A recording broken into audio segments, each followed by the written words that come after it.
Have you ever felt that the more you reflect on life, the more alone you become? That the deeper your thoughts go, the harder it is to connect with others? You're not imagining it. In fact, this feeling has haunted deep thinkers across centuries. Not because they're broken, but because they see what others ignore. From Confucius to Kierkegaard, from Hypatia to Alan Turing, the world has often sidelined its deepest minds. Not for lack of clarity, but for having too much of it. The truth is, deep thinking creates distance, not because the thinker chooses to walk away from others, but because they begin to walk toward truth, and truth rarely travels in crowds. Why does this happen? Why does deep thought often lead to isolation? Let's break it down. We live in a world that values many things: strength, wealth, popularity, but rarely values depth.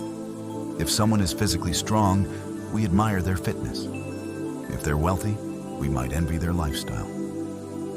But if someone is intellectually deep, questioning assumptions, challenging norms, seeing through illusions, we tend to feel uncomfortable. Not because they're rude or arrogant, but because they unknowingly shine a light on our own blind spots.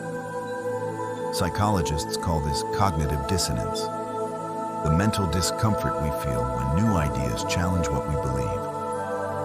A deep thinker doesn't have to say a word to cause this reaction. Their very presence, their curiosity, their clarity can make others feel exposed. And human beings, we don't like feeling exposed. So what makes intellectual depth so threatening? Unlike muscles or money, intelligence isn't just something you see, it's something you feel. It challenges the foundation of how we define ourselves. Most people build their identity around familiar ideas, popular opinions, and shared values. So when someone starts asking why, instead of just going along, it feels personal, even invasive. It's not that most people are anti-intellectual. It's that real thinking forces them to reflect, and reflection is hard.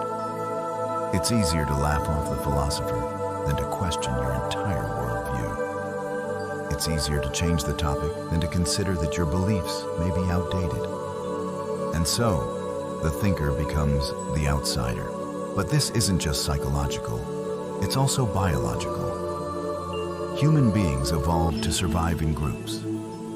For most of history, being accepted meant staying alive. Fitting in wasn't about popularity, it was about protection. So our brains learned to prioritize harmony over honesty. And when someone disrupts that harmony with deep, uncomfortable insights, the group instinctively pushes them away. It's a survival reflex. That's why some of the most brilliant minds in history were mocked, rejected, or erased in their own time. It wasn't about intelligence. It was about threat perception. Deep thinkers weren't just ahead of their time, they were outside the tribe. In the modern world, this hasn't changed much. In fact, it's gotten worse. Today, we live in an era of instant opinions, surface-level debates, and bite-sized ideas. Social media rewards speed, not depth. Certainty, not nuance. The louder you are, the more you're heard. The deeper you think, the harder it is to go viral. This creates a strange paradox. People crave meaning, but avoid those who offer it. They want answers, but ignore those who ask real questions. And so the philosopher remains on the edge, observing, questioning, thinking, but often unheard. But here's the good news. Solitude isn't the enemy. Thinkers like Marcus Aurelius, Simone Weil, and Thoreau didn't just tolerate solitude, they cultivated it. They understood that silence isn't emptiness, it's space for clarity. They knew that being misunderstood is often the price of seeing clearly. So, if you've ever felt disconnected because you think deeply, know this: you're not broken. You're not alone. You're just walking a path that few dare to tread. Not because it's easy, but because it's real. And while it may feel isolating at times, that path leads somewhere beautiful, to insight, to wisdom, and perhaps eventually to the few souls who think as deeply as you. Closing CTA. If this resonated with you, you're likely one of the few who values depth over distraction.